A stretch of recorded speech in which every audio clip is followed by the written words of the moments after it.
पालिका शिक्षण विभाग श्रीमती सावंत नीलिमा टोपीवाला पुष्पापार माध्यमिक शाळेतर्फे मी आपलं सर्वांचं सुस्वागत करीत आहे। 10वीं हिंदी लोक भारती की पहली इकाई, इसमें जो गजल, यह जो काव्य है वह मैं आज आपके सामने प्रस्तुत करने वाली हूँ या उसका स्पष्टीकरण यहाँ पर देखने वाले हैं। इस कविता के कवि है, गजलकार है माणिक वर्मा। अब गजल यह जो शब्द है उसका अर्थ सबसे पहले देखना बहुत महत्वपूर्ण है। यह जो शब्द है यह शब्द अरबी साहित्य से आया है। यह जो शब्द है इस शब्द का गजल शब्द जो है यह शब्द अरबी साहित्य से आया है। गजल शब्द जो है इसका अर्थ क्या है? औरतों से या औरतों के बारे में बातें करना। अब भाव के आधार पर गजल यह जो शब्द है इसके दो प्रकार है। एक है मुसल्लस गजल, जिनमें शेर का भावार्थ एक दूसरे से आदम से जुड़ा रहता है, और गैर मुसल्लस गजल, जिनमें हर एक शेर का भाव स्वतंत्र होता है। अब यह आज जो हम गजल देखने वाले हैं वह गजल मुसल्सल गजल इस प्रकार की है। यहाँ हम कुछ प्रसिद्ध गजलकार जो है इनके नाम देखते हैं, जैसे गालिब है, दुष्यंत कुमार है, कुंवर बेचैन है, ऐसे आदि बहुत सारे गजलकार हैं। उसी प्रकार कुछ प्रसिद्ध गायक भी हैं जिनके गीत जो है वह बहुत प्रसिद्ध हुए हैं, जैसे जगजीत सिंह है, भूपेंद्र सिंह है, पंकज उदास, हरिहरन, ऐसे बहुत सारे लोग हैं। अब आगे हम देखते हैं इस काव्य के जो रचनाकार हैं उनका परिचय देखना जरूरी है। काव्य के रचनाकार है माणिक वर्मा। इनका जन्म हुआ है 1938 को उज्जैन मध्य प्रदेश में, तथा इनकी मृत्यु जो है वह हुई 2019 को। और इनका जो प्रमुख साहित्य है वह हास्य व्यंग्य साहित्य है। इसके वह एक सशक्त ऐसे कवि हैं। उसी प्रकार उनकी जो लेखनी है वह बहुत ही धारदार होती है। इनकी जो गजलें हैं वह बहुत ही प्रेरणादायी ऐसी गजलें हैं। अब पद्य परिचय। यहाँ पर यह जो गजल है इसके अधिकांश शेरों में वर्मा जी ने निरंतर अच्छे कर्म करते हुए आगे बढ़ने के लिए हमें प्रेरित किया है।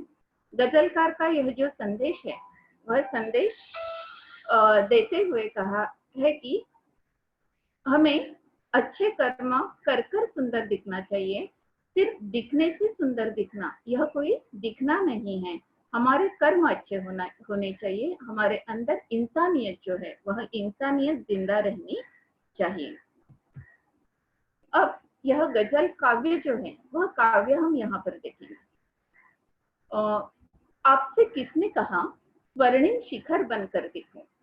आपसे किसने कहा स्वर्णिम शिखर बनकर दिखो? शौक दिखने का है तो फिर नींव के अंदर दिखो। चल पड़ी तो गर्द बनकर आसमानों पर लिखो। चल पड़ी तो गर्द बनकर आसमानों पर लिखो, और अगर बैठो कहीं तो मील का पत्थर दिखो। सिर्फ देखने के लिए दिखना कोई दिखना नहीं, सिर्फ देखने के लिए दिखना कोई दिखना नहीं। आदमी हो तुम अगर तो आदमी बनकर दिखो। जिंदगी की शक्ल जिसमें टूट टूट कर बिखरे नहीं, पत्थरों के शहर में वो आईना बनकर दिखो। आपको महसूस होगी तब तक हर एक दिल की जलन, जब किसी धागे सा जलकर मोम के भीतर दिखो। एक जुगनू ने कहा मैं भी तुम्हारे साथ हूँ। एक जुगनू ने कहा मैं भी तुम्हारे साथ हूँ।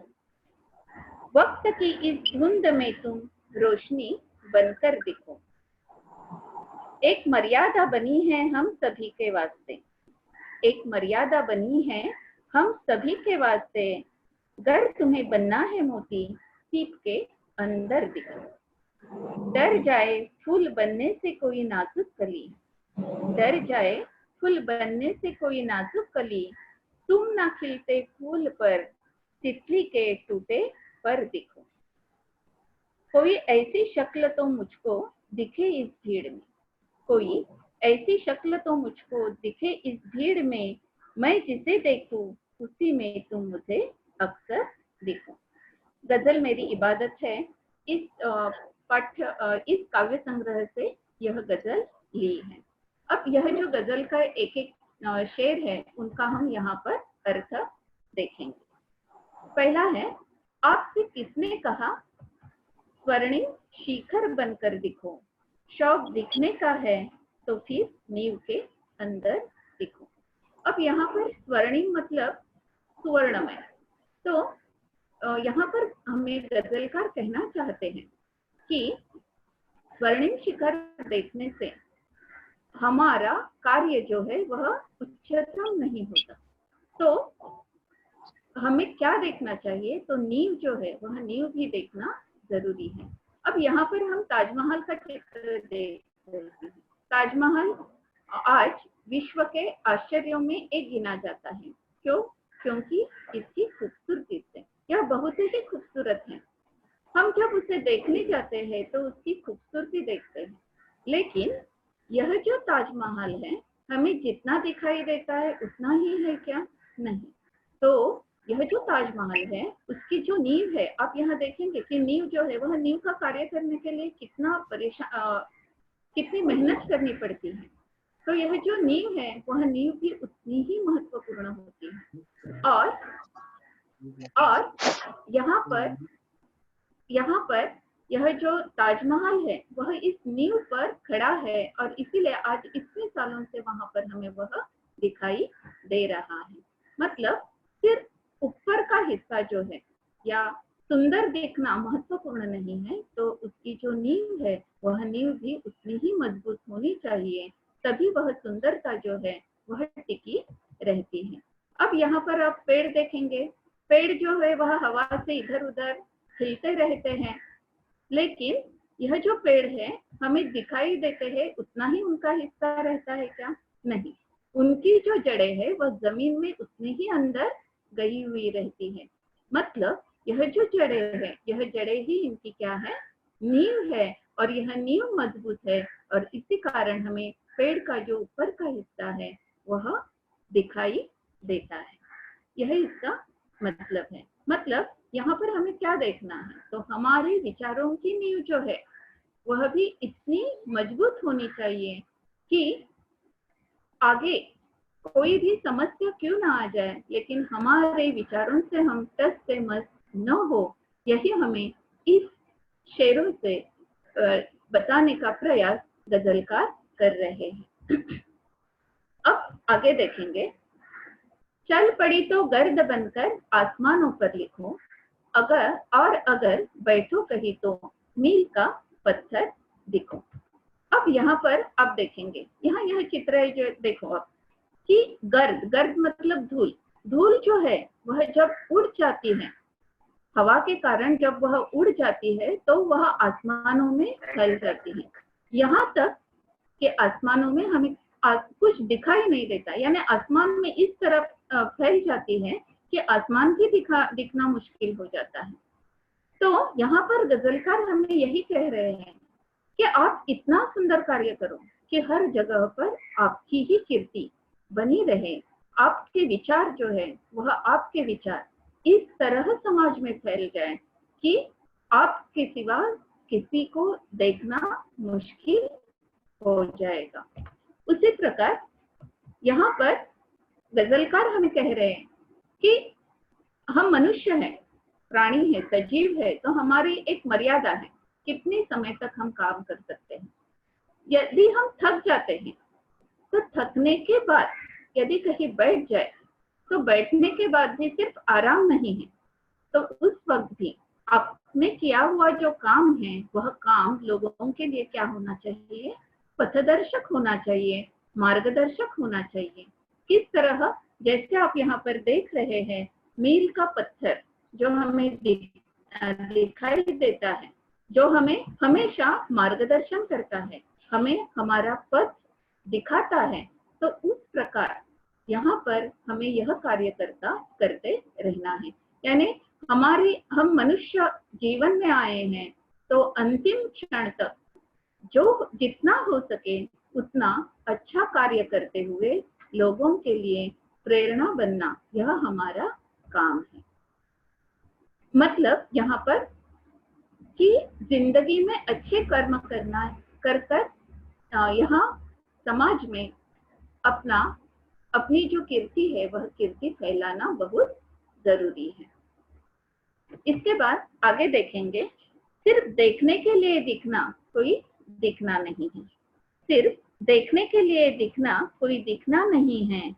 आदमी हो तुम अगर तो आदमी बनकर दिखो। अब देखो यहाँ पर यह जो आदमी है वह आदमी कितनी मजे से आनंद से यहाँ पर बैठा है। यहाँ पर गजलकार जो है वह हमें यही कह रहे हैं कि देखने के लिए दिखना कोई दिखना नहीं। मस्त वह सज धज कर यहाँ पर बैठा है, लैपटॉप लेकर बैठा है, आनंद से अपना काम कर रहा है।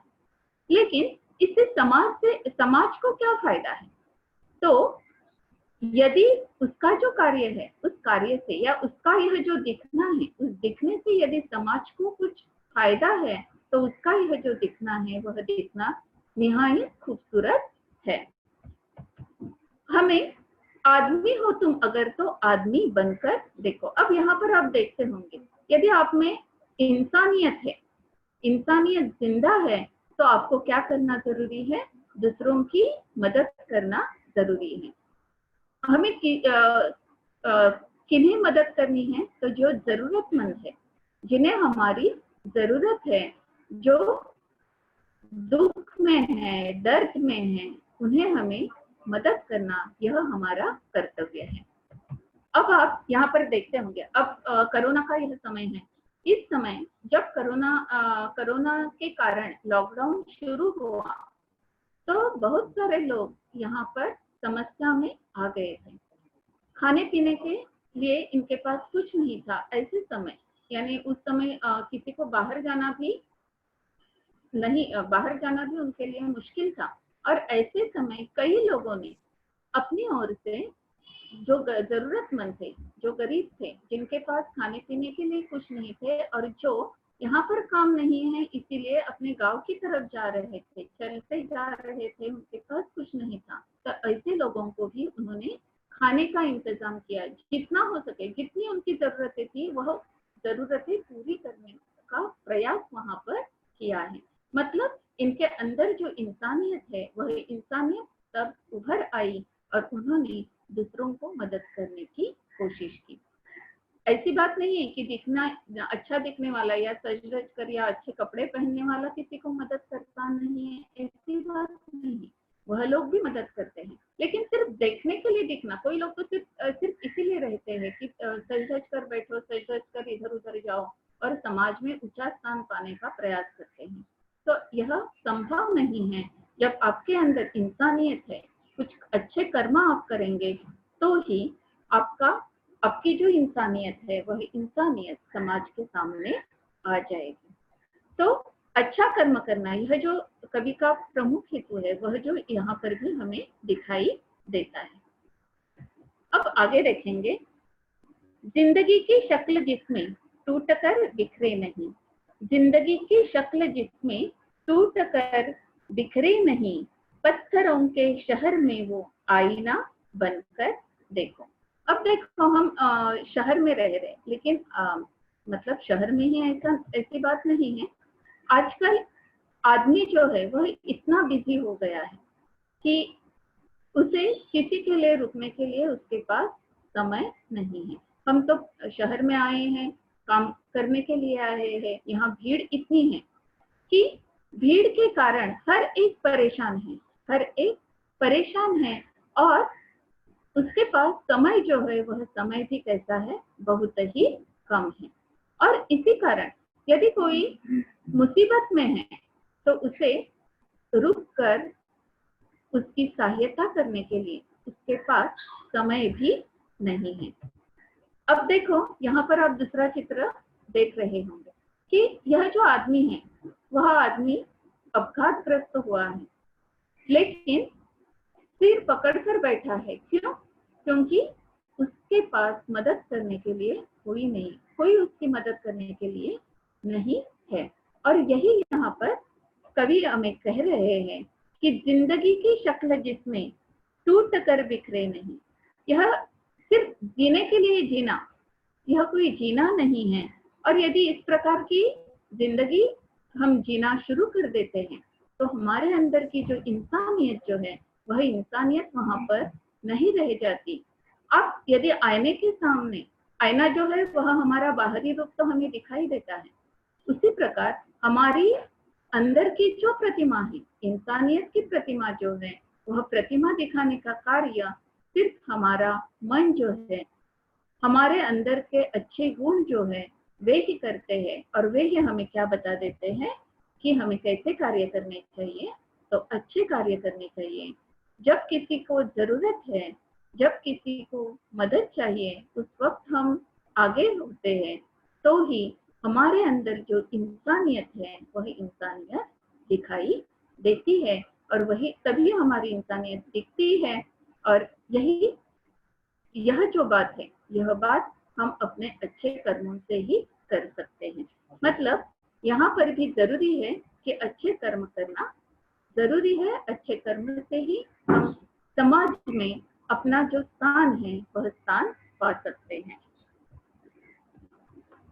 आपको महसूस होगी तब हर एक दिल की जलन, आपको महसूस होगी तब हर एक दिल की जलन, जब किसी धागे सा जलकर मोम के भीतर देखूं।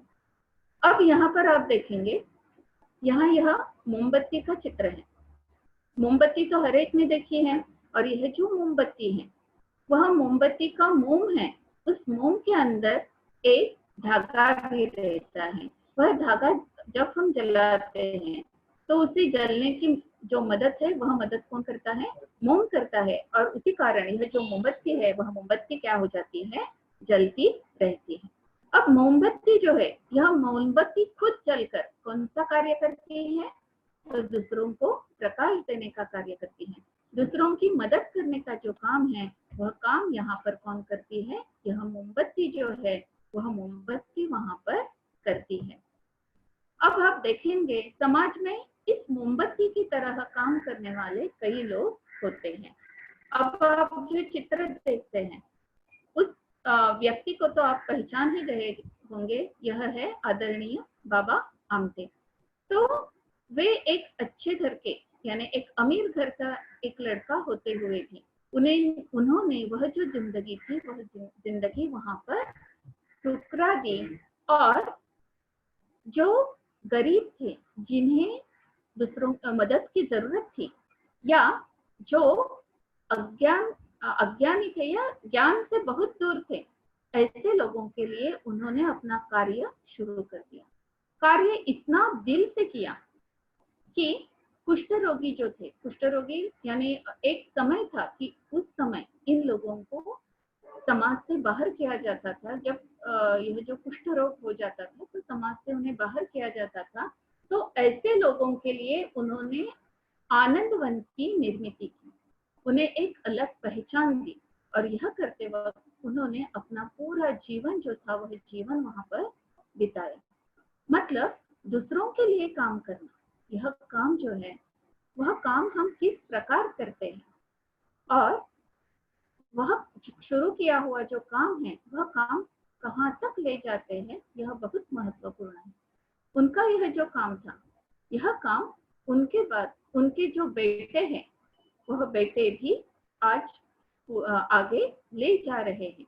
मतलब सिर्फ उन्होंने शुरू किया हुआ जो यह काम है वह काम उनके ही लिए नहीं, तो उनके परिवार ने भी उन्हें साथ दी। और इसी कारण आज यह जो काम है, यह काम, इसका उल्लेख हम करते हैं, इस कारण उन्हें कई सम्मान भी वहां पर मिले हैं। लेकिन यह कार्य जो है, यह कार्य वह कब कर सके? तो जब उन्हें दूसरों का दर्द महसूस हुआ, दूसरों की यातनाएं, पीड़ाएं वे समझ गए। उस कुष्ठ रोगी को देखकर वे भी वहां से भागे थे, लेकिन एक क्षण के लिए उनके मन में जो विचार आया कि अगर उसकी जगह मैं होता तो क्या होता। और यह जो विचार है, दूसरों की जगह दूसरों की पीड़ा महसूस करना, दूसरों की यातना महसूस करना, यह जब हम समझ जाते हैं तभी हम कुछ समाज के लिए यहाँ पर कर सकते हैं। तो इस प्रकार जब अच्छे कर्म हम करते हैं तो ही समाज के लिए उसका उपयोग होता है। अब देखेंगे, एक जुगनू ने कहा मैं भी तुम्हारे साथ हूँ। एक जुगनू ने कहा मैं भी तुम्हारे साथ हूँ, वक्त की इस धुंध में तुम रोशनी बनकर दिखो। अब जुगनू मतलब मराठी में जुगनू इस शब्द का अर्थ जो है वह है काजवा। जब अंधेरा हो जाता है तो अंधेरे में यह जो छोटा जुगनू है वह प्रकाश, छोटा उसका जो प्रकाश है वह बहुत ही छोटा होता है। लेकिन जब कोई फंसा है, अंधेरे में फंसा है, तो उस वक्त वह जो प्रकाश है वह प्रकाश भी क्या हो जाता है, हमारे लिए सहायकारी हो जाता है। हमारा विश्वास जो है, जीने का जो विश्वास है या आगे जाने का जो विश्वास है, वह विश्वास वहां पर हमें दिखाई देता है। तो एक जुगनू ने कहा मैं भी तुम्हारे साथ हूँ, वक्त की इस धुंध में तुम रोशनी बनकर दिखो। अब यहाँ पर आप दूसरा चित्र देख रहे होंगे, यह जो जुगनू है, छोटी वह जो लड़की है अंधेरे में फंसी है, और उस वक्त यह जो छोटा सा जुगनू है वह उसके जीवन में या उसे प्रकाश देकर उसकी सहायता कर रहा है। यानी बहुत बड़ा, खूब बहुत बड़ा होने की कोई जरूरत नहीं है। हमारे हाथ बहुत फैले हुए हो या हमारे साथ बहुत सारे लोग काम करते हो, ऐसी कोई जरूरत नहीं है। आप यदि छोटे रूप में भी मदद करेंगे तो भी वह मदद ही होती है। और वक्त की इस धुंध में तुम रोशनी बनकर दिखो, यह जो प्रकाश है उस प्रकाश की सहायता से जुगनू जो है वह जुगनू हमें कह रहा है कि डरो मत, मैं तुम्हारे साथ हूँ। यह विश्वास वह वहां पर दे रहा है और तुम आगे बढ़ो, और यह जो छोटा सा कार्य हमने शुरू किया है उसे रोशनी की तरह समाज में फैल दो, यह कहने का प्रयास यहाँ पर जुगनू कह रहा है। मतलब कोई काम छोटा या कोई काम बड़ा ऐसा नहीं होता। जो काम हम अच्छी दिल से करते हैं, अच्छा समझ कर करते हैं, तो वह काम क्या हो जाता है, अपने आप बड़ा हो जाता है। वह जो काम है वह काम दूसरों की सहायता में आ जाता है। एक मर्यादा बनी है हम सभी के वास्ते, गर तुम्हें बनना है मोती सीप के अंदर देखो। अब यहाँ पर देखो, मोती जो होता है वह मोती कैसे बनता है, उसकी प्रक्रिया तो आपको पता ही है। यह जो मोती है, सीप जो है, उस सीप के अंदर एक छोटा सा जीव रहता है, और यह जो जीव है उस जीव को प्रक्रिया के बाद वहां पर क्या हो जाता है, उसका मोती बन जाता है। मतलब यहाँ पर सीप जो है उस सीप को मर्यादा कहा है। यह जो जीव है वह जीव इस सीप से बाहर नहीं जाता, लेकिन फिर भी मोती बन जाता है, एक अनमोल रत्न बन जाता है। मतलब यदि हम कुछ अच्छा कार्य करना चाहते हैं तो हम मर्यादा में रहकर भी अच्छा कार्य कर सकते हैं। यह यदि देखना है, यह जो सीख है, यह सीख हमें कहाँ से मिलती है, ये सीख के अंदर जो यह मोती है, उस मोती से हमें यह सीख जो है, यह सीख यहाँ पर मिलती है। अच्छा काम करने के लिए मर्यादा में रहकर भी हम अच्छा कार्य कर सकते हैं, यह यहाँ पर कवि ने कहने का प्रयास किया है।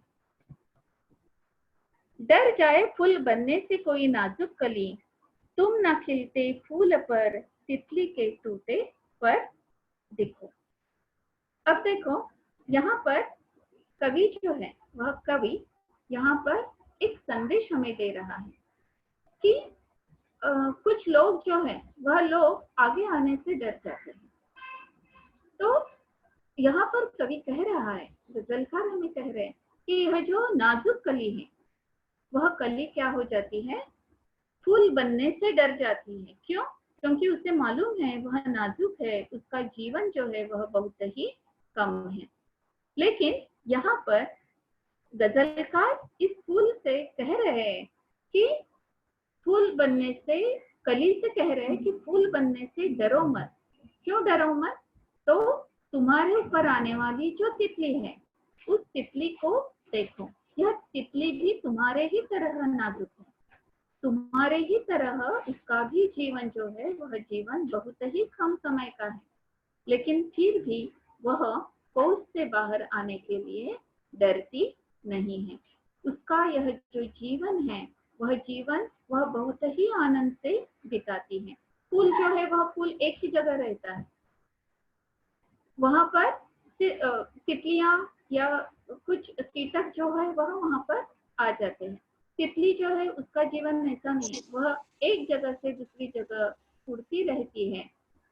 और यह जो तितली है, यह तितली ऐसे जब उड़ती है तो उसके जो पर है, पर मतलब पंख, पंख जो है उन्हें थोड़ा बहुत ईजा तो हो ही जाती है, लेकिन फिर भी वह अपना उड़ने का धर्म या उसके जीवन का जो आनंद है वह आनंद कहीं भी जाने नहीं देती, वही उतनी ही प्रफुल्लता से वहां पर अपना जो जीवन है वह जीवन बिताती रहती है।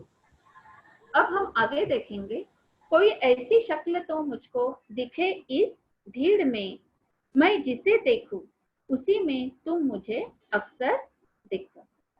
अब यहाँ पर देखो, आप भीड़ देख रहे होंगे, यह जो भीड़ है, इस भीड़ में एक भी चेहरा हमारे पहचान की नहीं है। क्यों नहीं है? क्योंकि हम चेहरा तभी, भीड़ में अपना चेहरा तभी निर्माण कर सकते हैं जब हम कोई अच्छा कार्य करते हैं। तो यहाँ पर गजलकार जो है वह गजलकार इस भीड़ में एक सच्चे चेहरे की तलाश में है। सच्चा चेहरा मतलब अच्छा काम करने वाला, अच्छा काम करने वाला मतलब भगवान का रूप। अब अच्छा काम जो है वह काम तभी हो सकता है, या अच्छी सूरत जो है वह हमें तभी दिखाई दे सकती है जब हमारे हाथ से कोई अच्छा कार्य हुआ हो। अब आपको मैं और एक चित्र दिखाती हूँ। यहाँ पर यह जो चित्र है, यानी भीड़ के बीच में हमें, छोटे बच्चों के बीच में हमें मदर टेरेसा दिखाई दे रही है। इन्हें मदर टेरेसा ऐसा कहा जाता है। मदर मतलब माता, माता। अब भगवान जो है, भगवान के बारे में ऐसा कहा जाता है कि भगवान जो है यानी ईश्वर का अंश जो है वह हर जगह, हर इंसान तक नहीं पहुंच सकता, और इसीलिए उसने माता का निर्माण किया है। अब हमारी जैसी माताएं हैं वह एक या दो बच्चों की या अब जैसे बच्चों की माँ हो सकती है, लेकिन यह जो माता है इसका कार्य जो है वह इतना महान है, वह कई लोगों की माता वहां पर बन गई। और उनका यह जो कार्य है, उस कार्य के कारण मदर, अब कोई ऐसा एक शब्द में नहीं कहता कि टेरेसा, ऐसा नहीं कहता, तो क्या कहते हैं? Mother Teresa. यानी उन्हें यह सम्मान, उन्हें यह उपाधि जो है, माता की जो उपाधि है वह उपाधि लोगों ने दी है। तो इस प्रकार भीड़ के अंदर उन्होंने अपना जो चेहरा है वह समाज के सामने अपने अच्छे कार्य से निर्माण किया है। और यहाँ पर कविता जो है वह कविता समाप्त हो गई है। यदि किसी को कोई शंका है या प्रश्न पूछने हैं तो आप पूछ सकते हैं।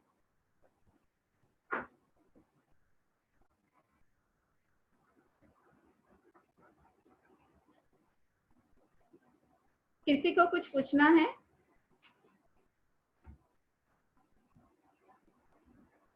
यह जो कविता है उस कविता में आपको कोई समस्या है तो आप पूछ सकते हैं। यहाँ पर कुछ शब्दार्थ है। अक्सर मतलब प्रायः, नियमित, गर्द, धूल, जुगनू, एक कीड़ा जो रात को चमकता है, धुन, धुआं मतलब कोहरा, नीम, आधार, मर्यादा यानी सीमा, महसूस, एहसास, वक्त, समय, वास्ते के लिए, शक्ल, चेहरा, शिखर, सिर, चोटी, शौक, लालसा, स्वर्णिम, सुनहला, और हर एक मतलब हर एक।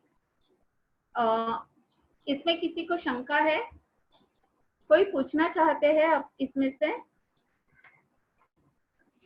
नहीं टीचर। नहीं ना? नहीं तो टीचर, नो टीचर। ओके, ठीक है। तो मैं यहाँ पर सिर्फ इतना ही कहूंगी, यह जो गजल है, इस गजल से हमें एक ही संदेश मिलता है कि हमें जीवन में अच्छे कर्म करने चाहिए और समाज में अपना जो स्थान है वह स्थान निर्माण करना चाहिए। और आपका धन्यवाद कहते हुए मैं सिर्फ इतना ही कहूंगी कि मांगने से कुछ मिलता नहीं, चाहते हो तो कुछ अच्छे कर्म करो, मुनासिब नहीं है यह कभी सत्कर्म करने से हासिल न हो। और इतना कहकर मैं धन्यवाद